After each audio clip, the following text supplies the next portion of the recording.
হাসিনা ঠিকানা এই বাংলায় হবে না, আওয়ামী লীগের ঠিকানা এই বাংলায় হবে না, খুনিদের ঠিকানা এই বাংলায় হবে না, খুনিদের ঠিকানা এই বাংলায় হবে না, জাতীয় পার্টির ঠিকানা এই বাংলায় হবে না, আওয়ামী লীগের ঠিকানা এই বাংলায় হবে না, শেখ হাসিনার ঠিকানা এই বাংলায় হবে না।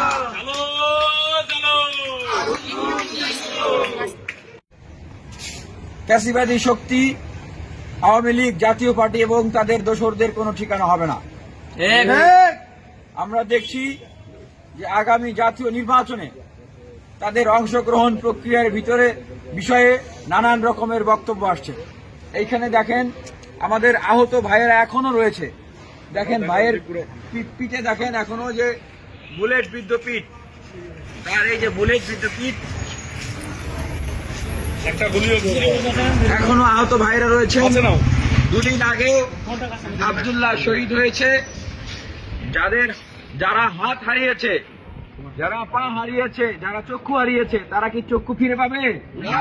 হাত ফিরে পাবে? পাবে না। যারা শহীদ হয়েছেন তারা কি তাদের জীবন ফিরে পাবেন?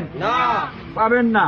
যারা ভাই হারিয়েছে, যারা বোন হারিয়েছে, মা হারিয়েছে, তারা তো ফিরে পাবে না, ফিরে আসবে না তারা। তাহলে তারা যদি ফিরে না আসে, তাহলে এই শহীদ পরিবারের যে কথা, যে বক্তব্য, যে রায়, এই আহতদের যে রায়, 50,000-এর ঊর্ধ্বে আহত বলা হচ্ছে, বাস্তবতা হচ্ছে লক্ষাধিক আহত হয়েছে।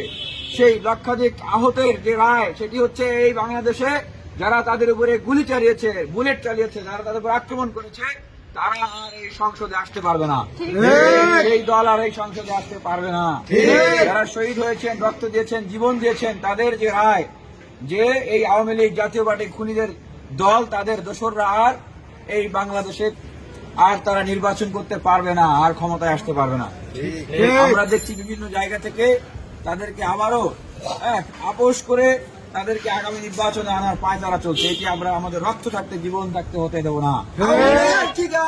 এই বাংলায় হবে না, একটাই যে আপোষ না সংগ্রাম, আপোষ না সংগ্রাম। আমরা কোন আপোষের রাজনীতি করি না। আমাদের রক্তে বিপ্লব। আমরা প্রতিবাদী, দেশের স্বার্থে, জনতার স্বার্থে, বিপ্লবীদের স্বার্থে এবং একটি রাষ্ট্রের সংস্কার বিনির্মাণের যে সুবর্ণ সুযোগ তৈরি হয়েছে, নতুন বাংলাদেশের সুযোগ, সেটির স্বার্থে আমরা কোনো আপোষ করব না। এই গণহত্যাকারীদের ঠিকানা বাংলাদেশ হবে না। আগামীকালকে সকাল 11:30টায় ঢাকা বিশ্ববিদ্যালয়ের টিএসসিতে আপনারা চলে আসবেন। এই ফ্যাসিবাদী শক্তির বিরুদ্ধে, ফ্যাসিবাদের বিরুদ্ধে কফিন মিছিল হবে। সেই কফিন মিছিলে আপনারা অংশগ্রহণ করবেন, সেই আমন্ত্রণ জানাচ্ছি।